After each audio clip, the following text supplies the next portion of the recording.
Okay. There it is. Got it. Okay, I'm gonna hit got it. So hi, everybody. I'm Allison Williams, Library Services Coordinator for the Copper Queen Library, and I'm so happy to have you all here for this book release, Marlowe's Revenge by Dan Stuart, published by R&R Press out of Tucson, an independent press with publisher Maggie Smith joining us as well this evening. Oh, that's who that is. So welcome. And Marlowe, I will introduce you. Come on in. I'm going to spotlight you. Yeah, this is me, Marlowe, but not really Marlowe and not Dan, somebody else. Yeah. I got a slight delay going on my video, but it's not disconcerting as long as the audio is okay, I think. Yeah, I'm a Luddite myself. They used to draw and quarter those people all over the Angry Island. Yeah.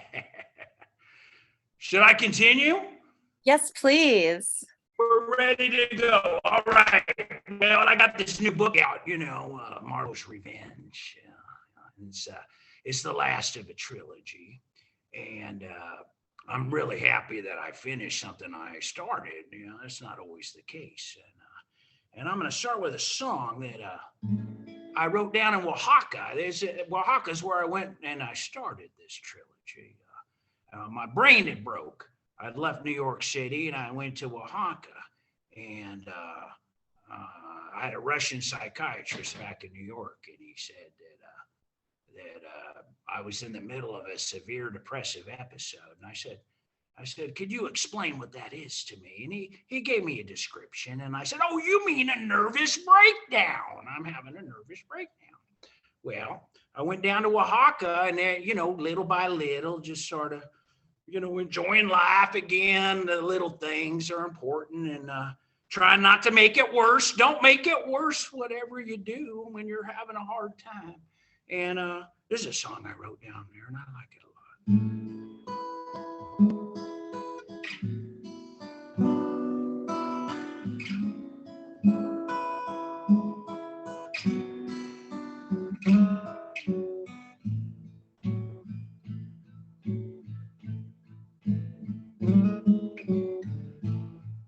The cats are hungry, so I feed them their fill. Take a long walk right over the hill.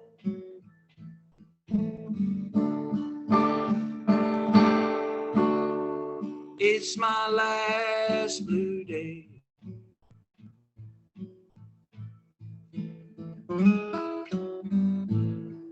A double rainbow appears from above, down to the valley, city I love.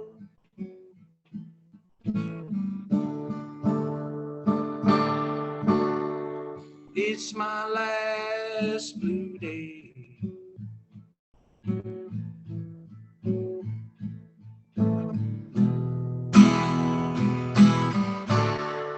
It's my last blue day.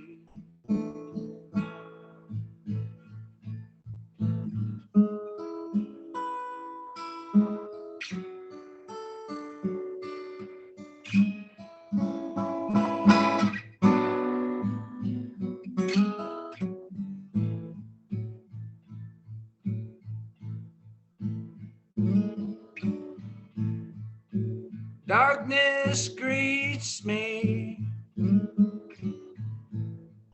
as I open the door. The noose on the crossbeam hangs to the floor.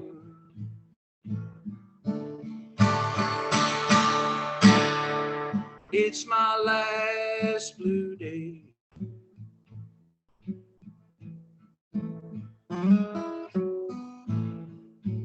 Black dog is barking as I crawl into bed. Books are my lovers. It's all been said.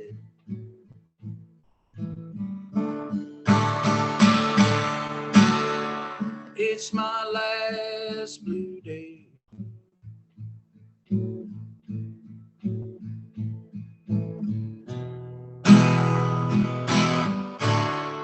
It's my last blue day.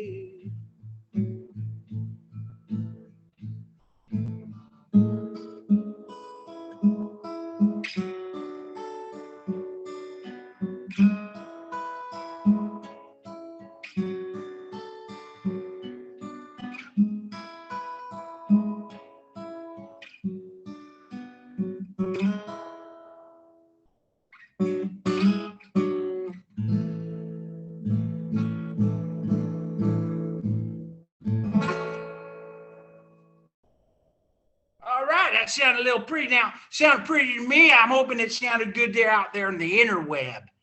Would it sound okay? Was the mix all right? I hope it was. I hope it. I'm just seeing myself in my face here, say, and on the little screen, I kind of look normal.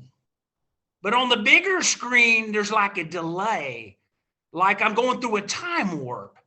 Remember that movie? That was a good movie. We all went and saw that movie when we were kids, did we not? We'd go on that late midnight Friday, Saturday show. Do the time warp. Yeah, it was good fun, good memories.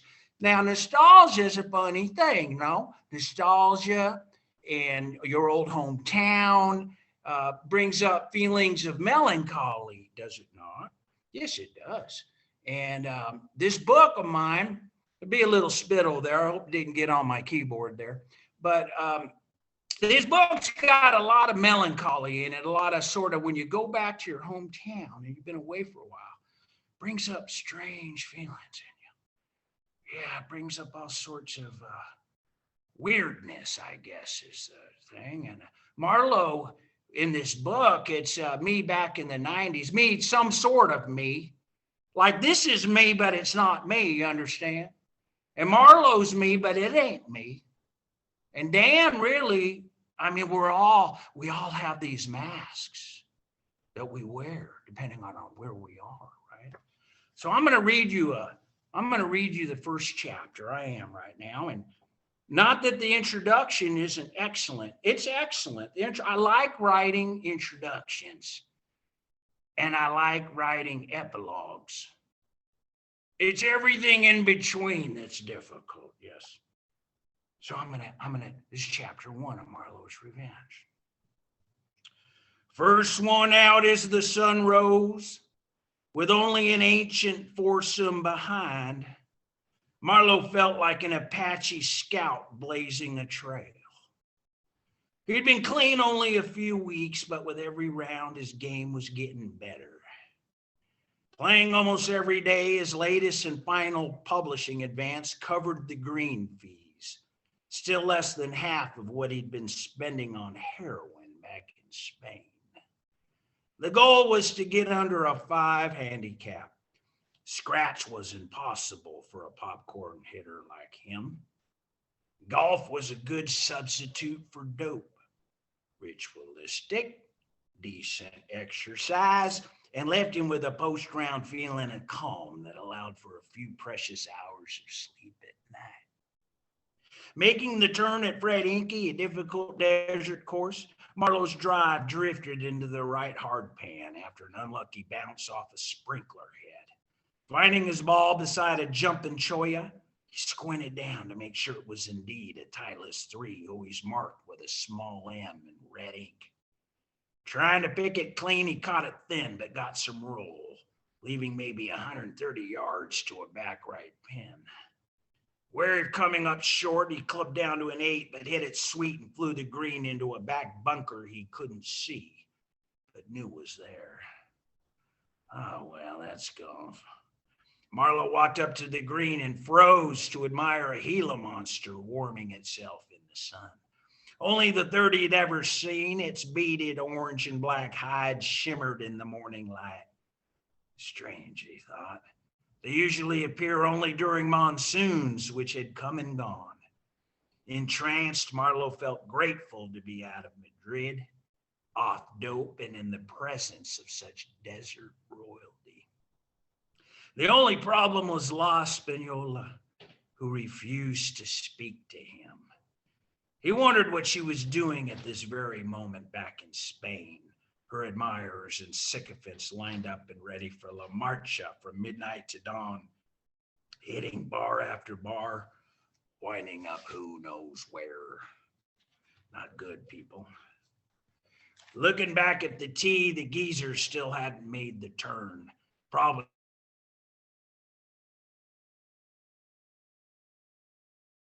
Dan, you just got muted.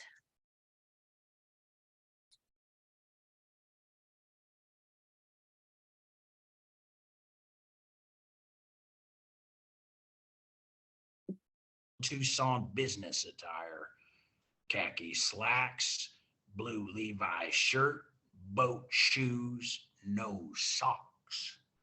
Marlowe's ball had splashed the sand and rolled next to his ear in unplayable lie. Hey, mister, are you okay? There were no footprints in the trap. Someone had carefully raked the entire bunker. Hey, man, you all right? Taking in the frozen eyes, Marlowe watched his chest, but there was no movement. A tarantula hawk wasp hovered close and entered the man's gaping mouth before flying off in search of proper prey. Dude was dead. His head spinning, Marlowe panted like a dog and considered his options. As a convicted felon in the state of Arizona, he wanted no part of this. Fuck no. Heart racing, he grabbed a 3-iron, went back to the bunker, and tried to retrieve his ball without stepping in the sand. Impossible. He looked around for a rake, but whoever had tidied the trap had stashed it somewhere. Staring back at the tee, the foursome had just hit their drives. God damn it. Marlowe shouldered his bag and headed for the next tee, watching himself from above like a movie he'd heard about, but never seen. Rushing his drive on 11, Marlowe remembered what his rehab counselor told him about avoiding stressful situations. The smallest little thing could trigger an addict into using again. This here was no trifle. Let someone else deal with it. He played the back nine quicker than usual, not bothering to keep score, the image of the corpse flickering in his head. Coming off 18, he took a look at 10 and noticed a threesome on the green, but everything looked normal. No one ever takes enough club, he thought. That poor dude could go undiscovered for the rest of the day until a hacker sculls a chip across the green and into the bunker. He quickly made his way to the parking lot, put his clubs in the trunk of his 69 Montego, and drove home blasting the AC.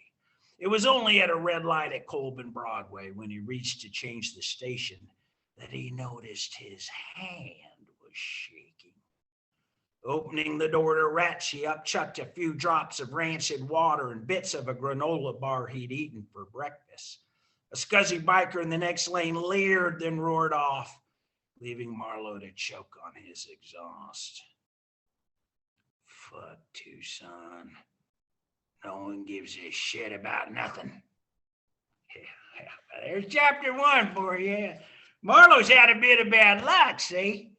He found that body, and man, that's a tough deal right there. So I was talking about nostalgia and hometowns, and this is a song I wrote about, part of the trilogy, and it's about me as an old man trying to remember what it was like to be young.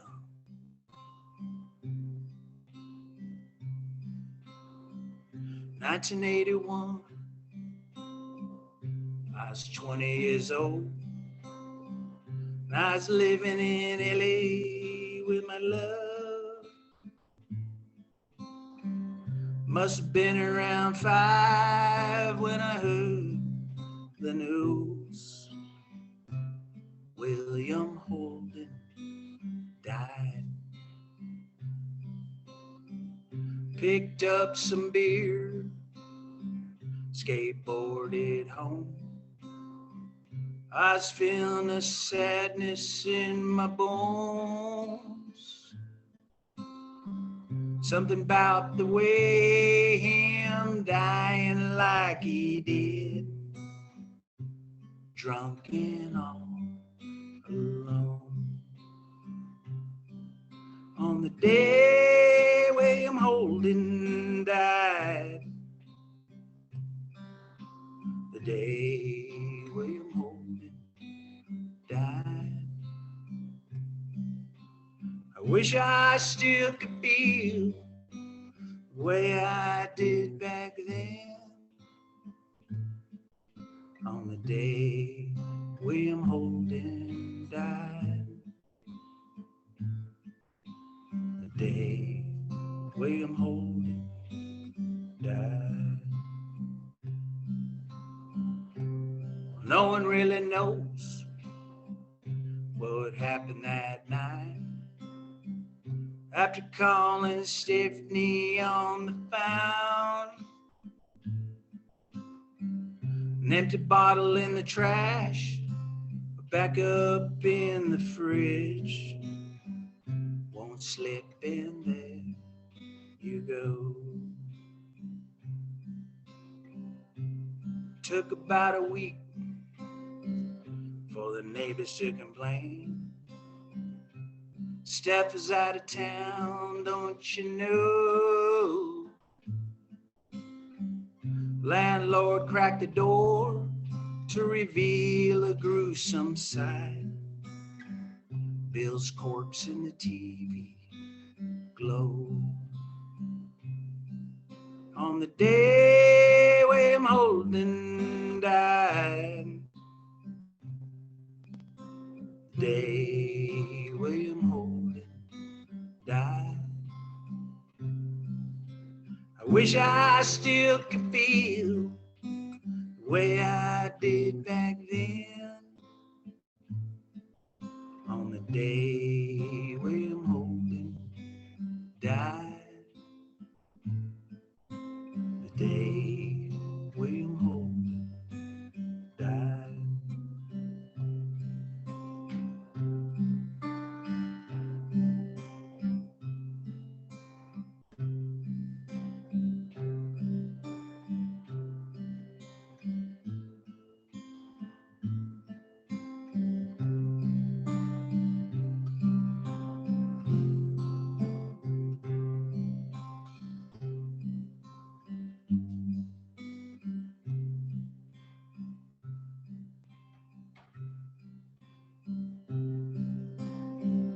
Now I'm just like Bill, I'm living all alone, and I'm feeding 2 cats just for show. Drink way too much and I waste away my nights, wondering how I'm gonna go. On the day William Holden died, the day William Holden died, I wish I still could feel the way I did back then.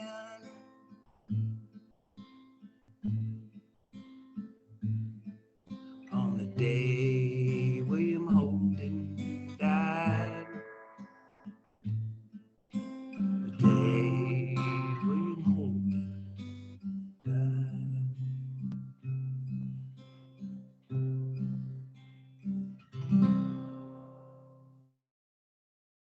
Well, how about that? I got through that one all right.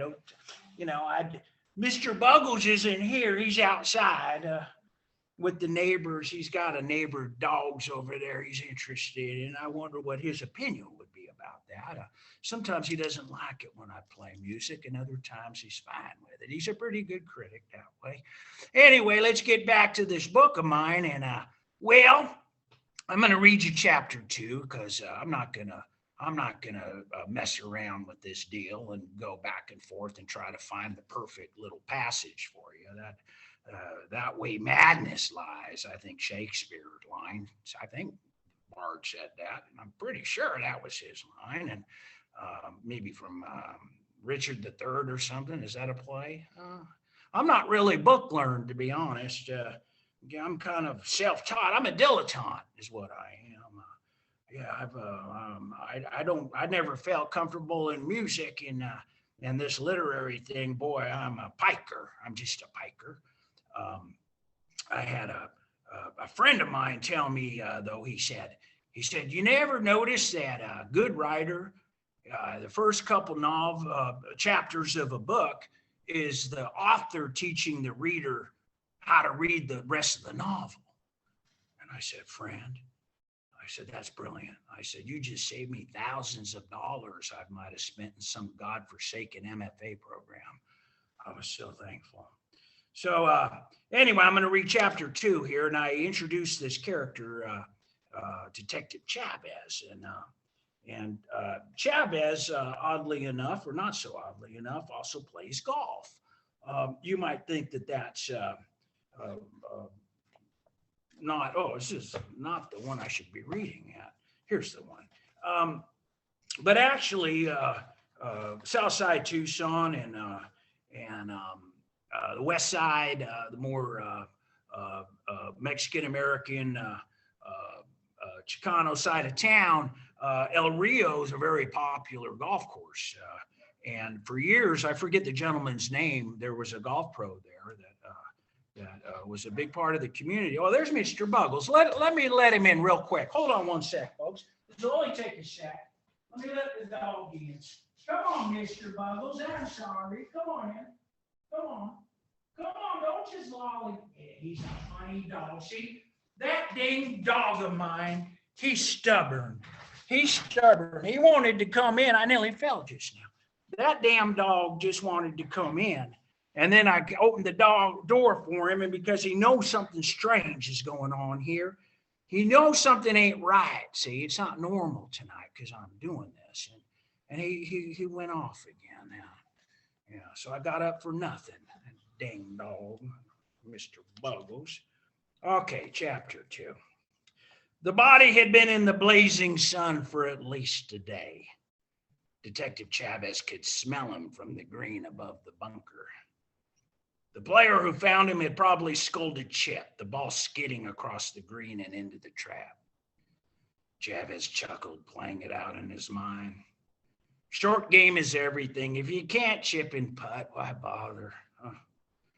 Chavez wiped his brow and looked at the old golfer, huddled with his buddies just off the green. There were footprints in the sand around the corpse, but not much else. He walked over to the foursome, feeling a little bad their round was ruined. You're the one who found him, Mr. Name's Floyd, yeah. I had to play my ball. Thought he was just a bum passed out. A bum dressed like that, Floyd? You didn't notice he was dead? Hell no, there's homeless living here. They use their drinking fountains for water and shit in the toilets, not just javelina and coyotes. As for clothes, they get everything donated, don't they? Dress better than I do. Why'd you call it in then, Floyd? Well, my ball was down by his feet, so after I hit a nice little wedge out of the trap, I poked him with my Cleveland, but he didn't move. I called Jack over and told him to put his new goddamn cell phone to use and call 911. We kept playing, but a ranger showed up and asked if we were the ones who found him. Told us to come back here to 10. Bad luck to go backwards on a golf course. We want a rain check. Those footprints yours, Floyd? Yeah, I guess. Ball was sitting up nice, opened up a 60, and it flew right out. Notice anything else when you were down there? The old golfer hesitated, thinking it over. Well, yeah, there was a nice brand new ball right by his head. Where is it? The hacker reached into his pocket and handed it over. Chavez used his abuelo's silk monogram handkerchief to accept it. Why'd you take it? You already played your ball. 'Cause it's a Titleist. I can only afford cheap rocks, no feel.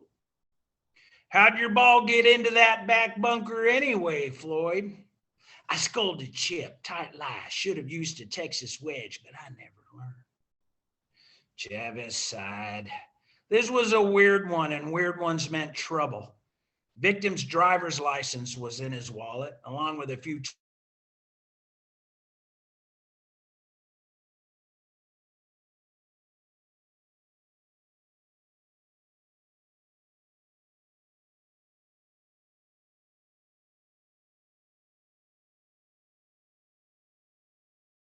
leave your phone numbers with Officer Manning over there in case we have any more questions. You think it's murder? No idea. Don't talk to anyone about this until you see it in the papers. Can you get us our green fees back, a rain check? You'll have to take that up with the starter, but we're closing the course for the rest of the day.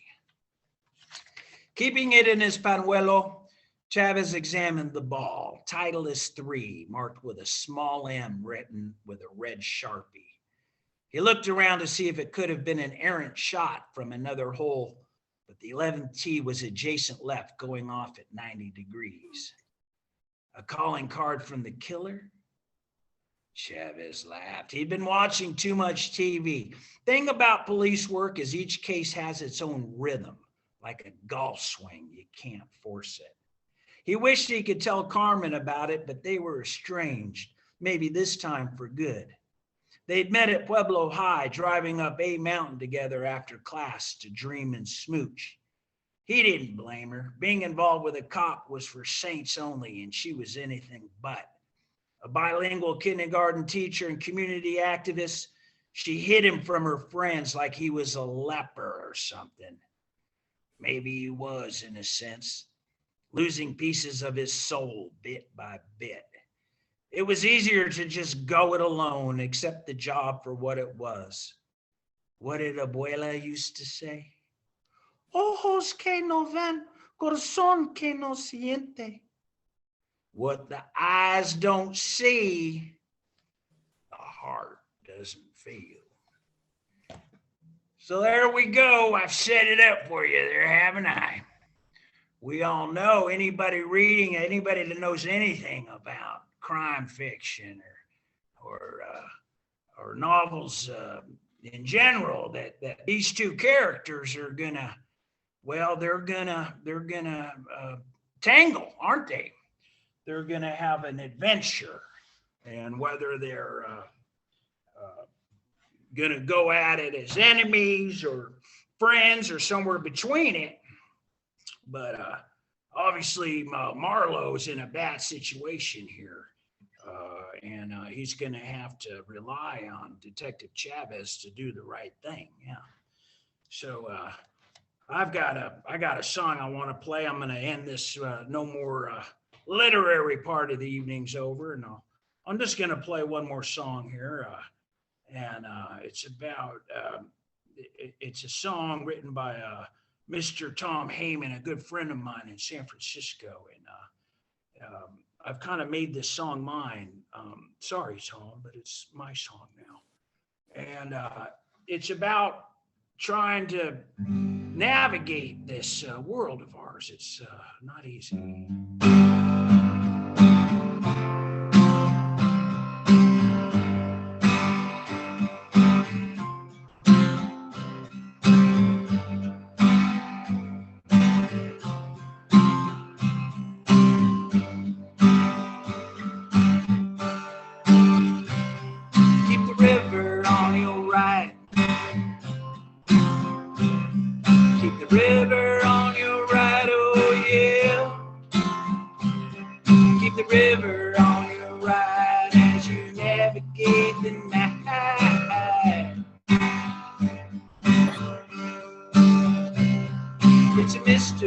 to me.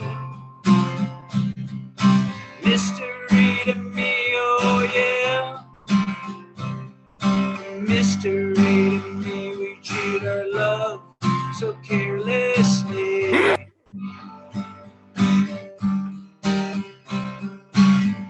I'm sorry. I'm sorry, I just heard this noise coming out. Was that all the way from Berlin? My little pal. That's a big kitty.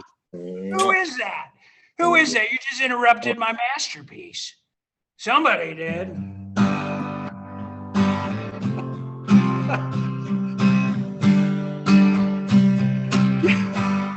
All right, here we go. And it takes a heart of steel. It takes a heart of steel, oh yeah. It takes a heart of steel. Keep your shoulder to the wheel.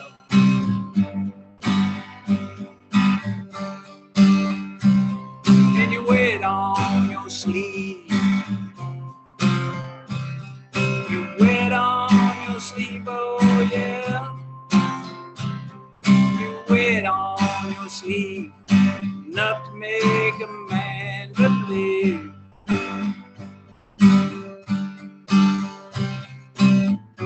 There's beauty in this sad and desperate world. Take the measure of us all. You were such a beautiful young girl. Stood together true and tall. So tall. And all the little souls, all the little souls, oh yeah, gone up to paradise while we stay down here, we grow old. So keep the river on your right, the river on your right, oh yeah. Keep the river on your right as you navigate the night. Keep the river on your right as you navigate the night. Keep the river on your right. Keep the river on your right.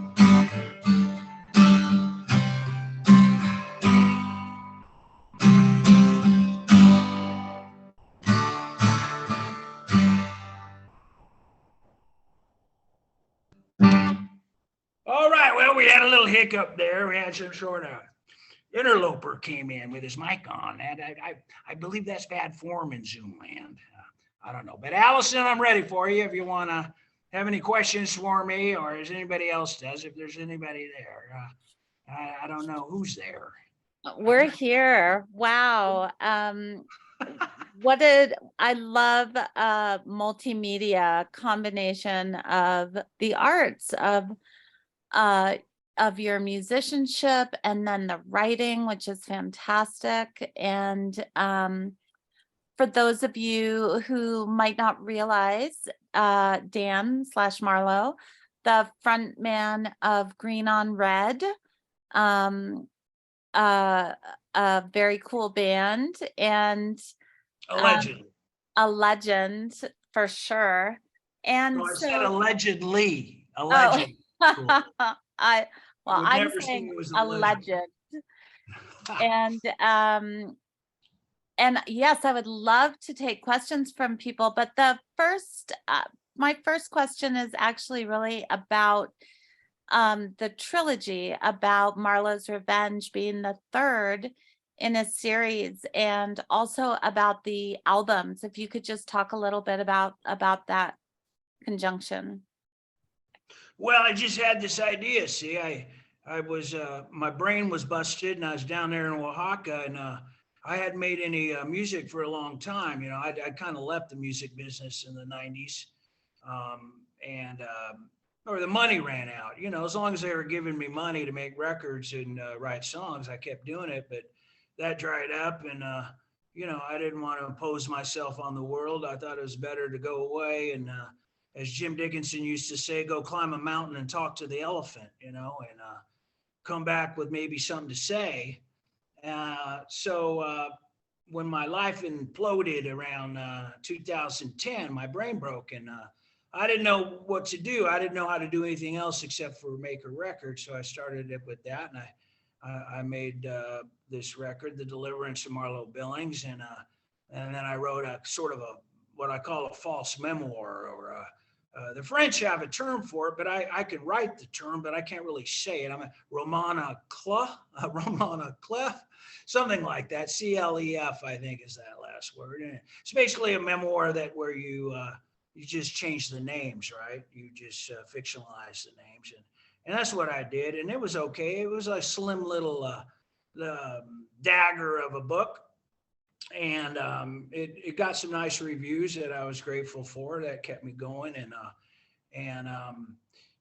then I recorded this Marlowe's Revenge second. I recorded a record that second in the trilogy, and that happened very fast with this band in Mexico City called Twin Tones.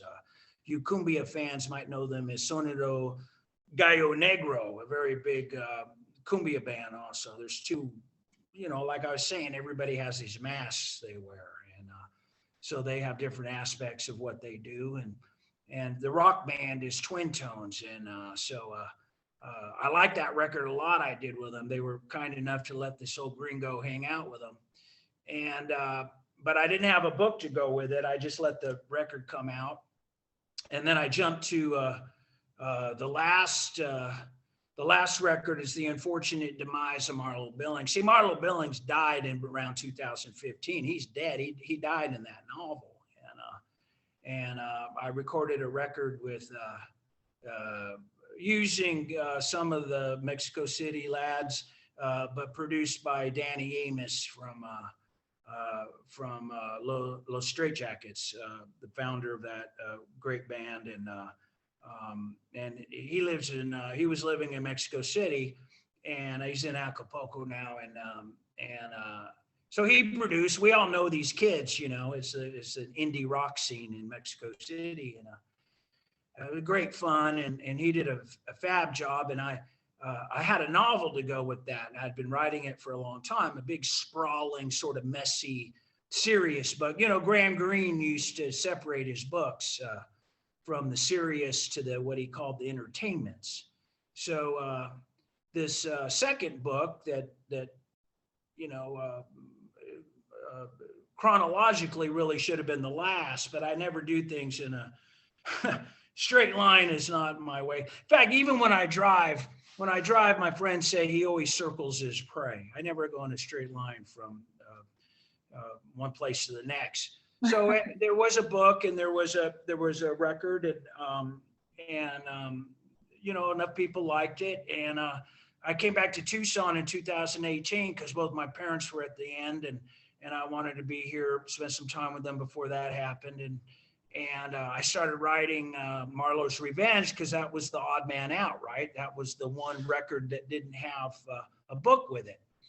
And I was thinking about what it was like last time I was in Tucson was in the 90s. See, I'd come and go every few decades. And it was a very hard time for me. And it has some similarities to when I was in Oaxaca in 2010, as far as problems in my life, self-imposed problems. And so it just happened very quick. I was writing it behind a duplex in El Hoyo neighborhood, which is a little neighborhood, kind of part of Barrio Viejo. All of it, you can read about all of this, all of that part of Tucson. I wanted to hold this book up, very important book for me, La Calle by Lydia Otero. And that got me really interested about what had happened in Tucson downtown, where the over 300 19th century buildings had been destroyed under the guise of urban renewal. And so that became a kind of a subplot of the novel. And you know, I got some of my friends in there under different names, but it's not them. It's some sort of fictionalized version of who they are, and I don't know how happy they are about it or not. I haven't heard much. No news is good news. So that's where I am, and now I'm right here. I'm obviously out of a 72 Winnebago where I wrote the book. I'm now in I back up to the Santa Cruz River. Here I'm right off of Ajo and I-19, and I'm living in a place I call La Capilla Profana, the profane chapel. And you know, I decided to stick it out, see what was going to happen in Arizona, right? You got to, you know, be true to your school. And so today I'm grateful that I'm here, you know, but it could have gone the other way. I could be not so happy right now, but things are looking better for Arizona and for Marlowe. Like I said, Marlowe died around 2015, so there will be no more Marlowe Billings books. I'm done with the trilogy. So anyway, that was a very long answer to a very short question. It was excellent. So interesting. And I want to say one more thing. I know, you know, many authors don't necessarily like to be compared to other authors, but I mean this wholly as a compliment. And one of my favorite authors is Elmore Leonard. Your language and writing is very original, but the feeling that Elmore Leonard, he dives right in, you're right in the present with these details. You feel like you're right there. It's gritty, it's funny. You know, the characters are so alive immediately. You feel like you know them. And the mystery of it. And I really got this visceral feeling of being so present on the golf course, or feeling the weather, the temperature, and I love that. I love that in a book. And also, you know, Elmore Leonard, I think, is a father to so many writers who want to toe that line of the dark underbelly, but also the very human reality that nobody is all good or all bad. We're all a mixture of dark and light, and human imperfection, if you will. And I feel like you've really kind of started to, well, since I haven't, you know, finished the book, I got to start it and then had to give it away. But that I already feel immersed in it just from tonight. Well, that's very kind of you to say.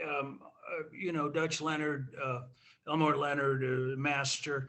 I feel like the only comparison I can, you know, like I said, I'm just a piker, and he's a master, but I always think his dialogue rings true. And I think that if I have strength as a writer, it's dialogue. If you notice, you know, I don't do the, you know, Chavez said this or that. I figure that if you can't figure out who's talking, then I'm not doing my job, that I haven't created these characters. It's funny. It's funny about characters. They come in through the window sometimes. If you keep a window open, I learned this from songwriting too. If you keep a window open, the muses will help you, right? That specifically happened with the unfortunate demise of Marlowe Billings, the second book, third in the trilogy, where I was in this critical point of the novel and I couldn't solve it. And sure enough, right through I was living in Mexico City at this time, and I'll never forget it. The curtain, an odd little wind came out of nowhere. The curtain moved, and suddenly the idea went in my head of how to fix it, how to solve the novel. So that's some good advice for anybody out there that that may be going through some bad times or just some perplexing times. is if you are patient and you listen, you will get some sort of answer many times. And I'm not a religious man at all. I admire faith in other people when I see it. I love living in Mexico with all of the syncretic beliefs. I've been in the creative world enough where I've seen some mighty strange kind of wonderful stuff happen. And it can happen with a band, with an ensemble. It's just, you got to let the magic is out there, but you can't chase it. See, can't chase that magic. Yeah, I think keep the window open is, I'm going to have to borrow that. Feel free. I certainly wasn't the one who invented that line. It's It's good. been around forever. Does anybody else have any questions or comments? Would you like to unmute yourselves? JD, DB, iPad 2. JD Foster's out there somewhere in Chicago. Welcome. That is one of the things I like about Zoom. Yeah. Hi, Dan. Oh, hi. He's a fabulous record producer, musician, JD Foster. So it's probably warmer there than it is here. Is it Can barely snowing hear yet? you. Speak up. Yeah, we had snow today for the first time. It was like 70 degrees on the weekend, but we snowed today. It's That's new. normal. Yeah. So, welcome. We're so glad to have you. If you do have any thoughts or comments or questions, feel free. Now I feel really bad. I screwed up that Heyman song. Well, yeah, that was an odd little sonic glitch there. I'm not disciplined enough. You know this, JD. I heard a squawk and I got spooked. Yeah, that one came in through the bathroom window. That one. Yes. Yeah, I got a little spooked myself. Yeah. So, and the songs were just so beautiful and complete themselves, but again, kind of adding another layer of narrative, of character on top.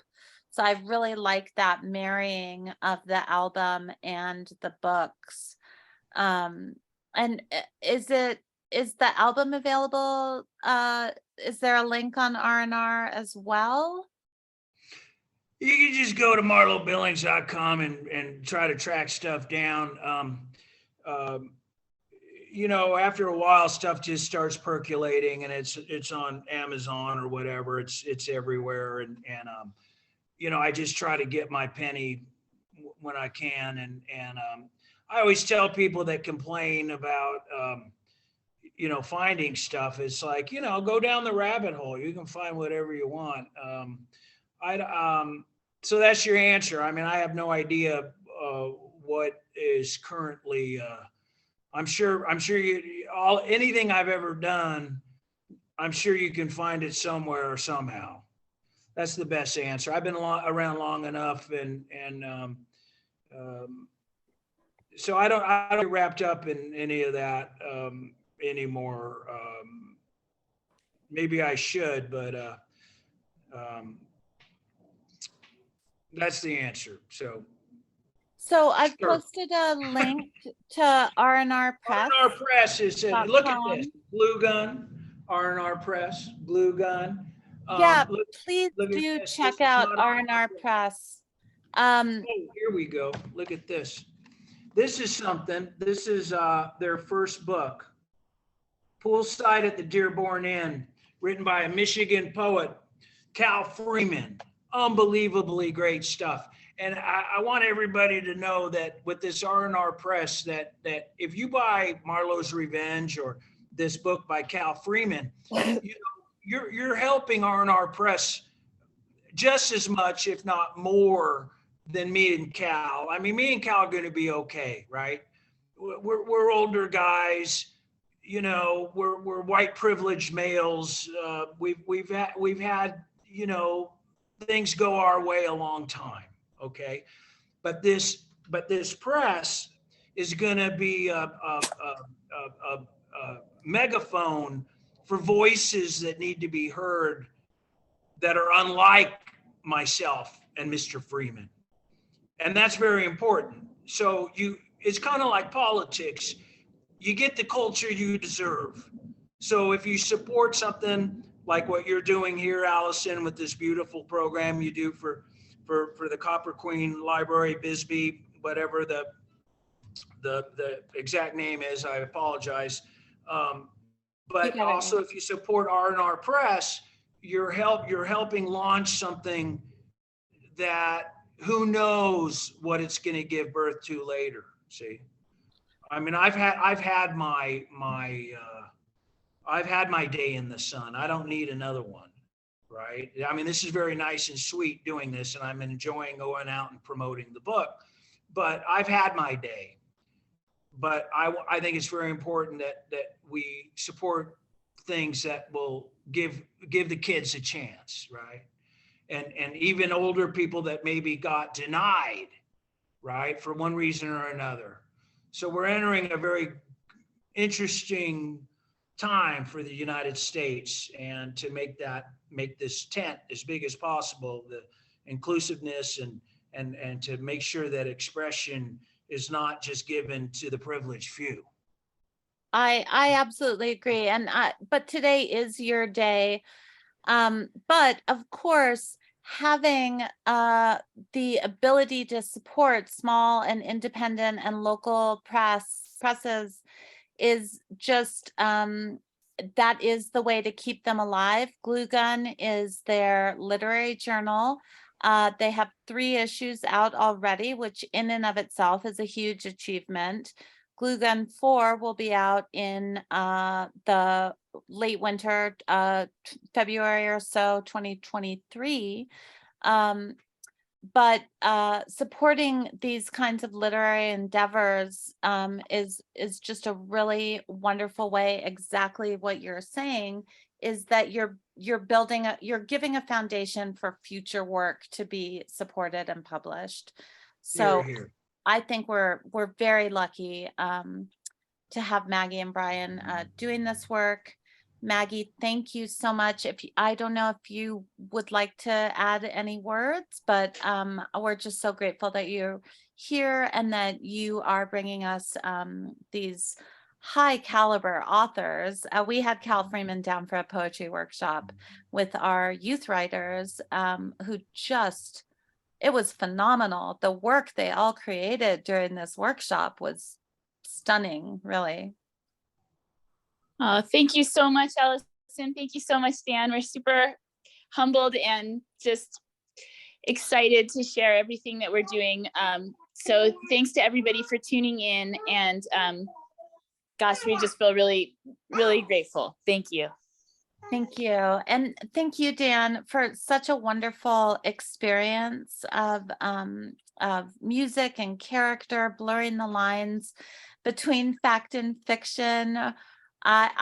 Romana Clef, the fictionalized memoir, such an interesting genre. And as we know, sometimes fiction is the most true thing ever written. You can really find a depth of honesty in fiction. And it's my favorite genre, and along with poetry. So I'm just so thrilled that we had you here tonight. And thank you everybody for joining us. Pleasure's been mine. Thank you, Allison, and thanks to anybody that moseyed in to have a look-see. Have a wonderful evening. Good night. Absolutely.